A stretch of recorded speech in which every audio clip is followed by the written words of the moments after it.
모든 인간에게는 신인식이라는 게 있어요.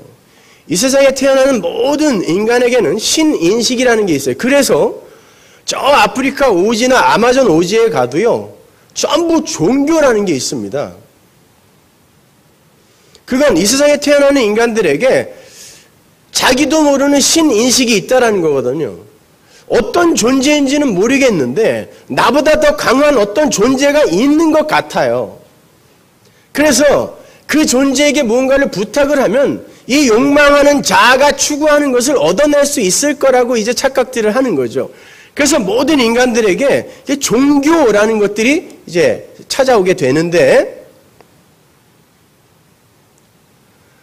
그런데 이 신인식이라는 게 모든 인간들에게 있는데 그 신이 절대자가 어떤 존재인지를 모르니까 중간에다가 그 신과 가까워 보이는 어떤 존재를 하나 세우죠.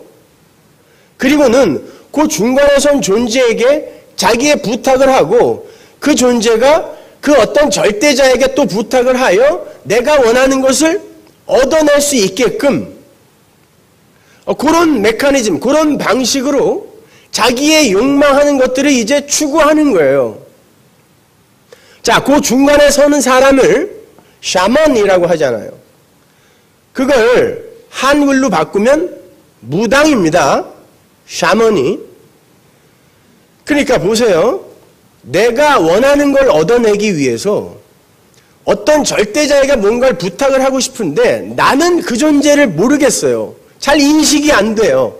그러니까 중간에 뭐 신학을 공부했건 뭘 공부했건 하여튼 나보다 더 그 존재와 좀 가까워 보이는 존재를 세워놓고 여기다 갖다가 부탁을 하는 거죠.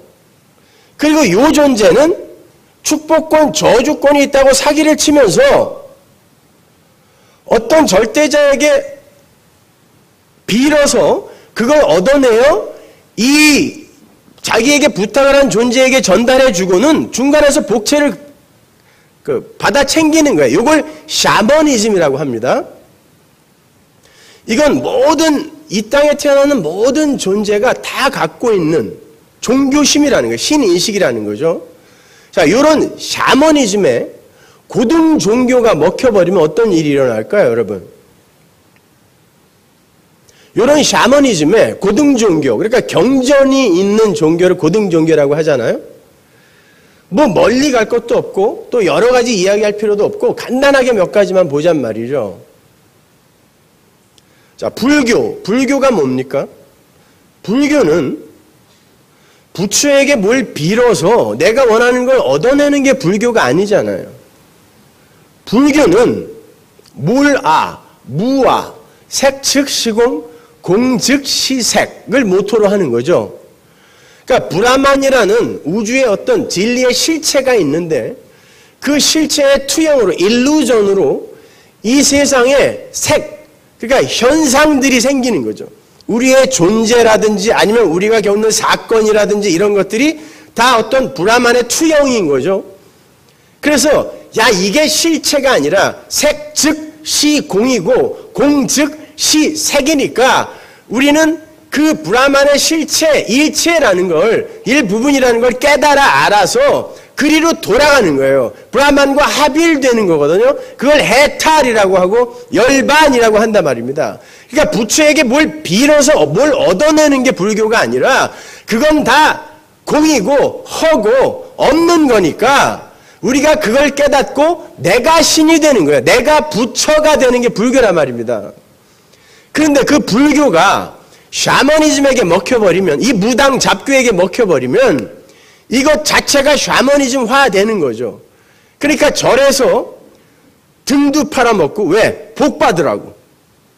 연등 팔아먹으면, 연등 팔아먹으면서 이거 많이 사서 달아주면 부처가 복 준다고 사기치는 거죠. 그래서 기왓장 팔아먹고 스님들이 장명도 해줘요. 색 즉 시공, 공 즉 시색을 모토로 삼아야 되는 불교에서 이 세계 세상에서 잘 되라고 이름도 써주고 사주팔자도 봐주고 대웅전에는 사람들이 텅텅 비어있는데 삼성각, 칠성각에만 바글바글한 거예요, 사람들이요. 그리고 거기 있는 불상들의 코는 거의 없어요. 다 긁어가서. 긁어다가 이거 끓여 먹으면 아들 난다, 복 받는다 그래서 그걸 어떻게 긁어갔는지 하여튼 코가 없어요. 대부분. 삼성각 뜰 안에 있는 그 탑들 한번 보세요. 사람들 손때가 묻어서 반질반질해져요. 왜? 그거 만지면서 돌면 복 받는다고 하니까. 자, 어디에 불교가 있습니까, 여러분? 어디에 불교가 있어요?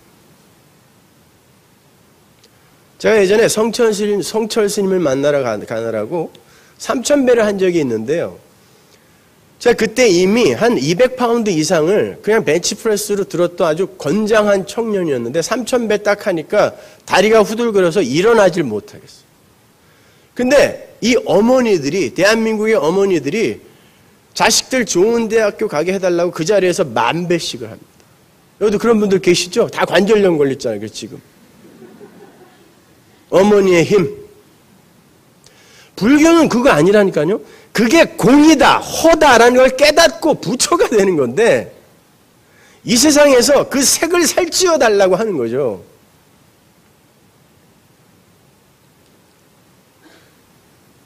그러니까 정작 석가모니는 없음이야, 공이야, 허야. 이거 제자들에게 깨닫게 해주기 위해서 다비식, 다 태워라. 시체까지 태워라. 그랬더니 제자들은 부젓가락으로 진짜 거기에서 사리를 찾는 거죠. 어떤 목사님 말씀처럼. 그거예요. 어디 불교가 있습니까, 여러분? 그냥 불교는 이름만 남아있고 그냥 무당 종교가 돼버린 거죠. 그러면 그 유교라는, 우리 며칠 전에 이제 추석 지냈으니까 이 유교가 샤머니즘에게 먹히면 어떻게 될까요? 유교는 뭡니까? 인이예지신, 충효. 이것의 회복이 사람 사는 세상을 아름답고 편안하고 행복하게 만들어줄 것이다. 그래서 그걸 회복하는 겁니다. 그래서 제사라는 것이 내가 살아생전에 못다한 효도를 부모님 돌아가신 이후에도 계속 그 효도를 이어가는 걸 제사라고 하죠. 근데 이 유교가 샤머니즘에게 먹히면 이 제사라는 행위가 복을 받는 방법과 도구가 돼버리죠. 그래서 제사를 안 지내면 조상신이 내려와서, 조상 귀신이 내려와서 뭔가 우리에게 해코지를 할 것 같은 거예요. 그래서 한 8시간, 9시간 걸려서도 죽어라고 내려가는 거죠. 복 받으려고요. 한번 생각해 보세요. 왜 우리 조선시대 때 그 초기 기독교가, 한국의 초기 기독교가 그렇게 많은 순교자를 냈을까요? 우리 식구 중에 어떤 이가 예수를 믿더니 제사를 안 지내는 거예요. 그놈이 제사를 안 지내면 우리 가족들이 전체가 이 조상들에게 해코지를 당할 텐데 예수를 믿더니 걔가 제사를 안 지내는 바람에 이상하게 집안에 우환이 생기는 것 같아요. 그래서 걔를 없애버리면, 걔만 없어지면 우리 집안에 그런 해코지를 하는 조상들의 그 해코지가 없어질 것 같아서 가족들이 신고를 한 경우가 굉장히 많았어요. 내가 복받기 위해서는 내 가족도 희생할 각오가 되어 있는 게 이 인간들의 악마성인 것입니다. 그래서 선비님들이 명당자리가 하나 나왔다 그러면은 조상의 시신이 너덜너덜해지던 말던 계속 옮기죠. 자손이 복받기 위해서. 중간에 뼈도 몇 개 잊어버리고 뭐 그러면 더 너덜너덜해지는데 계속 옮기는 거죠. 내가 복받기 위해서. 거기에 어디에 효가 있습니까?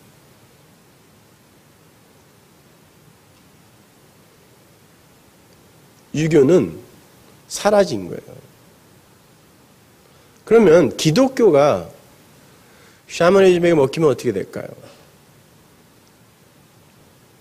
기독교가 샤머니즘에게 먹혀버리면 중간에 서 있는 목사가 무당화되고 그 무당을 통해서 내가 원하는 것을 얻어내는 성경에는 있지도 않는 가짜 기독교가 생겨버리는 것입니다. 내가 원하는 걸 얻어내기 위해서 중간에 선 목사님을 돼지머리로 만들어버리는 거죠. 예를 하나 들어보죠, 여러분. 우리가 뭘 개업을 하거나 이사를 가거나 할 때 목사님 모셔다가 예배 드리잖아요. 그 왜 예배 드리는 것입니까, 여러분? 예배 드려야죠. 드리지 말라는 거 아니에요. 예배 드려야죠. 왜 그렇죠? 우리에게 허락되는 모든 것은 하나님이 우리에게 주신 거죠. 생업 마찬가지죠. 가정 마찬가지죠. 모든 건 우리 하나님이 은혜로 주시는 거예요, 나에게. 그러면 내 생업의 현장에서 뭔가가 나에게 이제 새롭게 하나님에 의해 열리게 될 때 하나님, 이 일을 통하여 내가 하나님과 더욱더 가까워지고 하나님을 더 깊이 알게 되고 그 하나님의 백성으로서 이 세상에서 오직 십자가만 꼭 붙드는 그런 모든 것이 합력되어 선이 이루어지는 그러한 일로 나의 생업과 나의 가정과 나의 집과 모든 그런 것들이 그렇게 사용되었으면 좋겠습니다. 라고 하나님 앞에 감사의 예배를 드리는 거예요. 그렇다면 내가 망했어요. 일을 하다 망했어요. 그런 의도로 우리가 예배 드린 거라면 망했을 때 하나님, 정말 이 세상의 재화, 소유라는 건 들풀의 꽃처럼 어느 순간 나에게서 날아가 버릴지 모르는 거군요. 그리고 그것 자체가 나를 존재케 하거나 행복해 해주는 게 아니군요. 하나님, 잘 배웠습니다. 그럼 마무리를 예배로 마무리해야죠. 근데 저는 망해서 예배 드렸다는 사람은 한 번도 못 봤어요. 그러면 개업식 때 목사님 모셔다가 예배 드린 건 뭐예요? 고사 지낸 거지 뭐예요? 당신이 나보다 하나님과 좀 친하다고 하니까, 그리고 영성이 깊은 것 같으니까 잡기들 쫓아달라는 거 아닙니까, 여러분? 그리고 하나님께 빌어서 이 사업 좀 잘 되게 해달라고 고사 지낸 거지 뭐예요? 콧구멍에다가 돈만 안 꽂은 거지 돼지머리지 뭡니까 그게?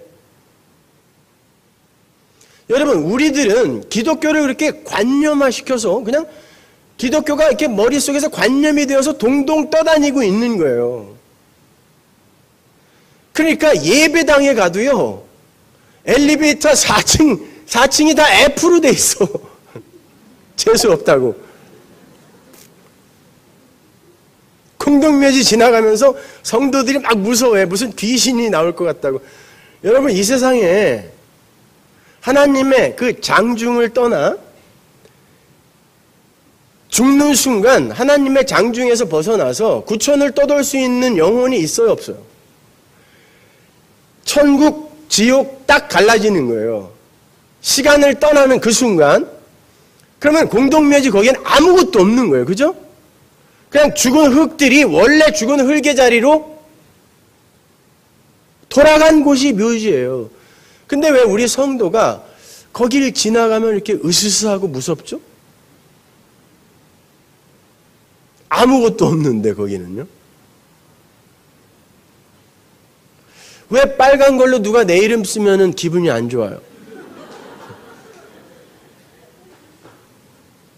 여러분, 자신 있게 자식들 시험 보는 날 미역국 끓여주실 수 있으세요? 왠지 깨림칙하죠, 그래도.